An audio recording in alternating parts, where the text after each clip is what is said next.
Capítulo 1. Siervo de la Redonda. ¿Cómo van los preparativos?, preguntó el rey, entrando en la cámara poco iluminada que había sido reservada para el ritual pendiente. Todos los preparativos están completos, respondió el siempre confiable mago con una reverencia. Podemos comenzar cuando estés listo.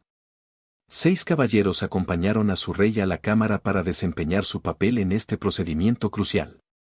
Se habían dibujado 7 círculos de runas místicas en un círculo más grande alrededor del espacio. Ninguno de los miembros del séquito del rey entendió ninguno de los símbolos que componían estos círculos, pero sí reconocieron que cada uno era una construcción única con un significado y propósito específicos. Cada uno de ellos confiaba en que el hombre que los había dibujado sabía lo que estaba haciendo. Después de todo, el futuro mismo de Gran Bretaña bien puede depender del éxito de este ritual. Entonces no perdamos tiempo, decidió el rey, dando un paso adelante. Sin duda, Morgan está preparando su propio ritual en este mismo momento, y no dejaría de lado que ella misma pueda formar 2 equipos. Suponiendo que el grial permitiera tal suceso, el sirviente clase gobernante convocado probablemente intervendría, aseguró el mago al rey lo mejor que pudo.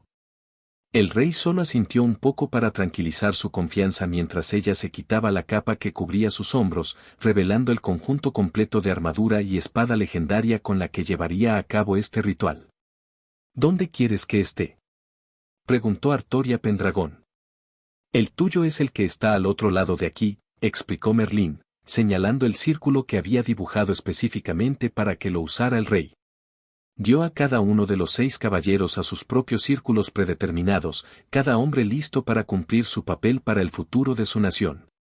Cada uno había sido elegido personalmente por el rey para participar en este conflicto, sabiendo muy bien que sus vidas estarían en mayor peligro que nunca si se convirtieran en los principales objetivos de la facción rival.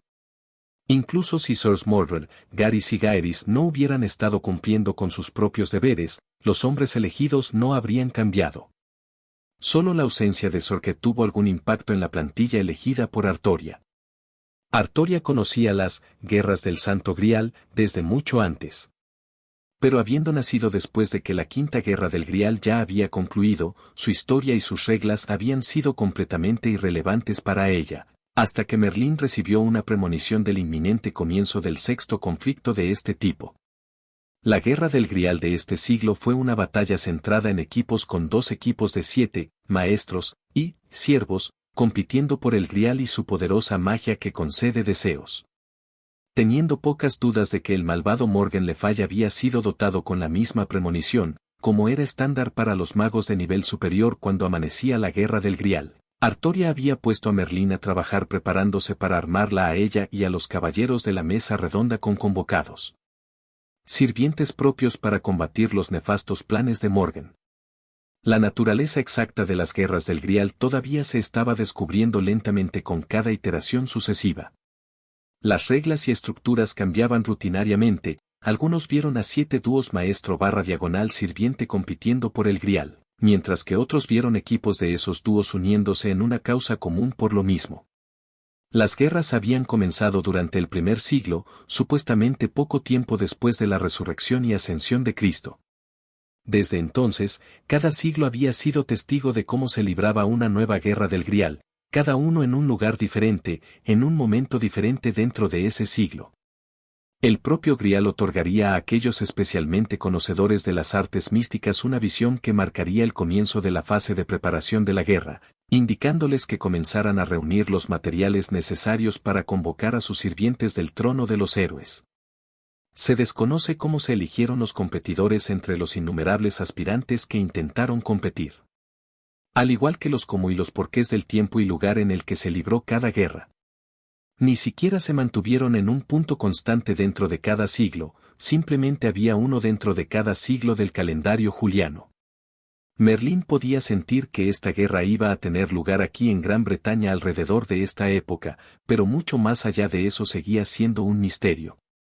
Muchos en todo el mundo cristiano creían que las guerras eran una prueba divina establecida por Dios mismo para probar las virtudes de la humanidad brindándoles acceso a un milagro genuino que usarían para un bien mayor o abusarían para sus propios fines. Artoria había pensado poco, hasta el momento, en que desearía específicamente si su facción azul saliera victoriosa. Pero sabía que luchar, ganar y pedir su deseo al Grial sería en beneficio de Gran Bretaña y su pueblo. Eso era todo para lo que podría necesitar el milagro del Grial. Ahora todo estaba en su lugar, según Merlín, para comenzar el ritual y reunir la fuerza que libraría y ganaría esta guerra. Sin duda, Morgan se opondría a ellos, ya que es una bruja tan poderosa con planes para el trono, y cualquier aliado que pudiera reunir para acompañarla como maestros de la facción roja. La discusión sobre el potencial de Merlín como maestro del azul había comenzado temprano y terminó rápidamente. El mago decidió dejar la lucha a aquellos más aptos para la tarea. Por lo tanto, los 7 sirvientes serían contratados por Artoria y 6 de sus caballeros más confiables, según lo dictado por los círculos de brillo apagado en los que ahora se encontraban cada uno. Cada uno de ustedes está ahora junto a un círculo que ha sido cuidadosamente elegido para encajar mejor con una de las 7 clases en las que se invoca a los espíritus heroicos, explicó Merlín mientras un zumbido sordo se elevaba entre los círculos, cada uno de los cuales ahora se volvía ligeramente más brillante. Con cada segundo que pasa. Para Sir Gawain, el místico caster. Para Sir Percival, el ágil lance. Para Sir Galahad, el preciso arquero. Para Sir Bedivere, el veloz jinete. Para Sir Tristan, el sigiloso asesino. Para Sir Lancelot, el indomable berserker.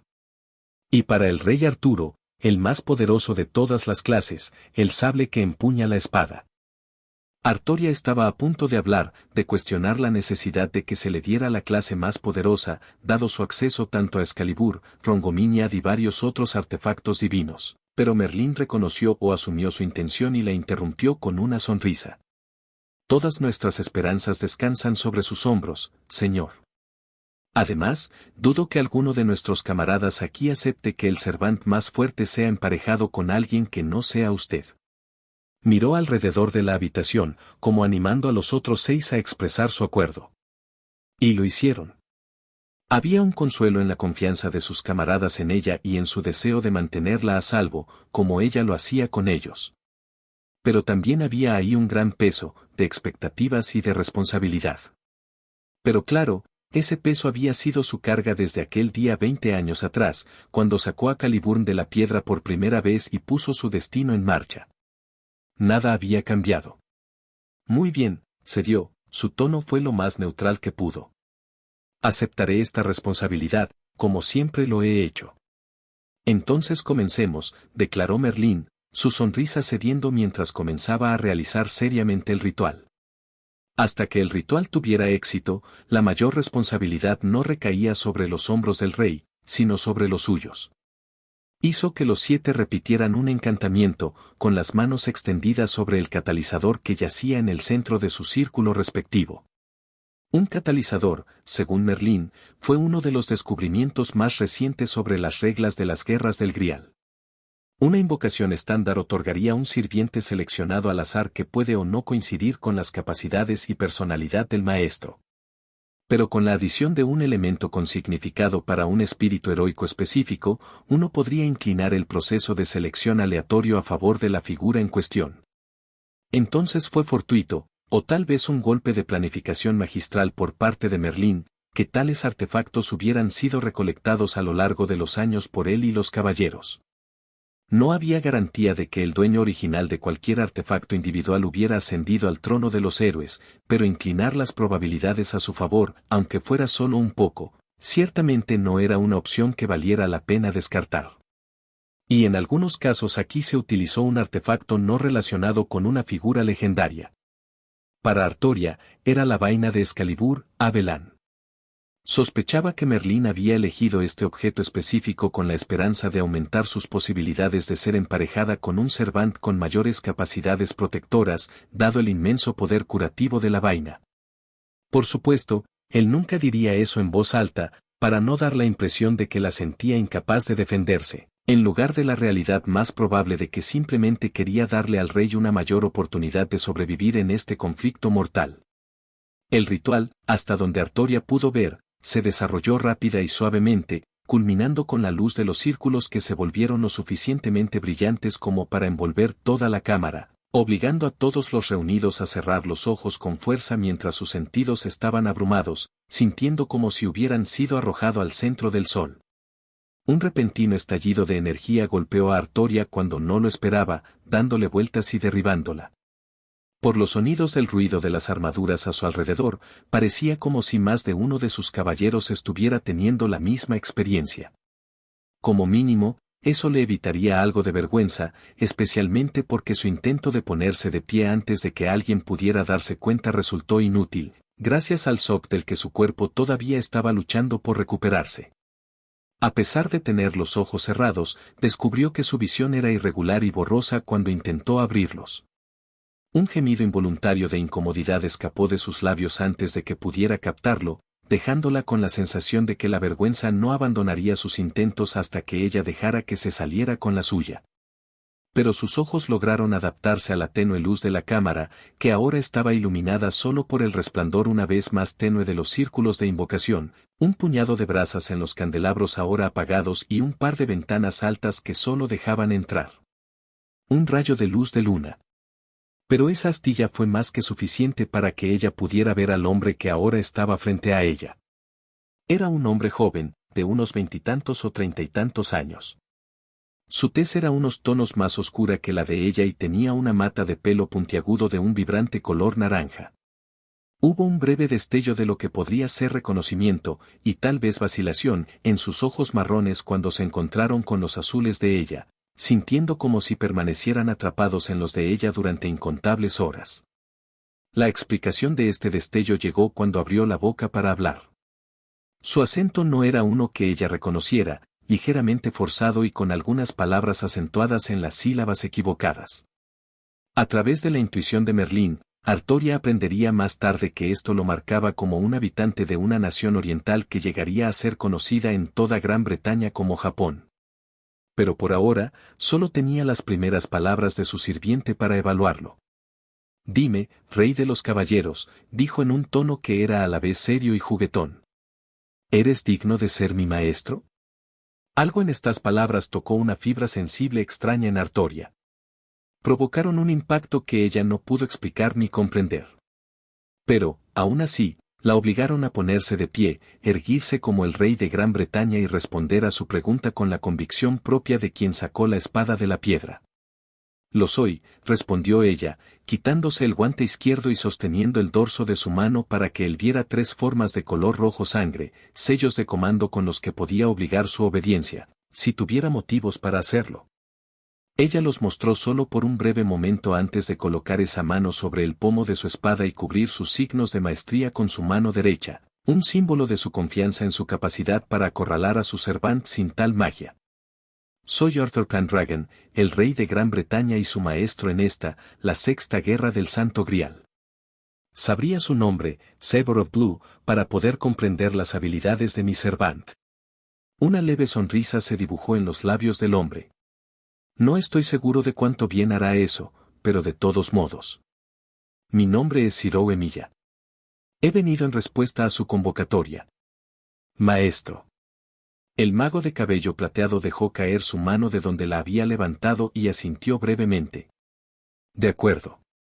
Hasta la próxima vez que nos veamos». Se puso el sombrero y comenzó a alejarse, pronunciando una última palabra mientras salía por la puerta. «Te prometo esto, patán. La próxima vez no te irás». Con su partida, Ring se encontró solo con Ciro y su compañera. Por un momento se preguntó qué estaba haciendo Ciro con alguien que parecía casi la mitad de su edad, luego se dio cuenta de su error. También fue un error bastante tonto, después de todo, no había forma de que Ciro estuviera aquí si hubiera dejado a Tosaka por un adolescente. El único lugar donde Ring lo habría encontrado en ese caso habría sido a 2 metros bajo tierra. «¿Cuánto tiempo sin verte, Ciro?» Acercándose a él, Ring le tendió la mano. Curiosamente, el sirviente de Ciro no vio nada malo en el gesto, lo que indica que probablemente pertenecía a una de las 3 clases de caballeros. «Me gustaría quedarme y charlar, pero no creo que sea una buena idea. Mis sirvientes son un poco difíciles de contener, ya ves». Muy cierto, con otro sirviente tan cerca, Berserker estaba tensando su correa incluso ahora. Nos vemos más tarde. Tal vez podamos reunirnos una vez que todo este lío termine. Ignorando la respuesta de Zirou, Rink estaba a punto de alejarse cuando se detuvo y miró a Zirou directamente a los ojos. Zirou parecía un poco enojado y un poco sorprendido de que Rink estuviera actuando así. Hola Zirou. Es como dijo Ainsburn justo antes. La próxima vez que nos encontremos, uno de nosotros no se irá. Rink le dio a Zirou una sonrisa alegre. Así que tratemos de evitarnos unos a otros durante esta guerra. Silbando para disipar la depresión que lo había invadido, Rink abandonó la iglesia tras él. Solo le había dicho a Zirou lo que sentía, porque no deseaba tener que pelear con alguien a quien todavía llamaba amigo. Por el bien de su deseo, sin embargo lo haría si se viera obligado a hacerlo, estaba seguro de que Zirou sentía lo mismo. En cuyo caso era mejor que se evitaran a menos que fuera inevitable. Es curioso lo que harían los hombres por amor. Zirou, ¿conoces a ese hombre? Preguntó Saber. Zirou asintió lentamente. Sí, él y yo nos hicimos amigos mientras ambos estudiábamos en Londres en la Torre del Reloj. Sin embargo, la última vez que lo vi fue hace 2 años. Algo sucedió en su ciudad natal y tuvo que regresar rápidamente allí. Perdí contacto con él. Después. Se quedó mirando la espalda de Rink que se alejaba. ¿Cómo terminó aquí? Saber no tenía respuesta para él.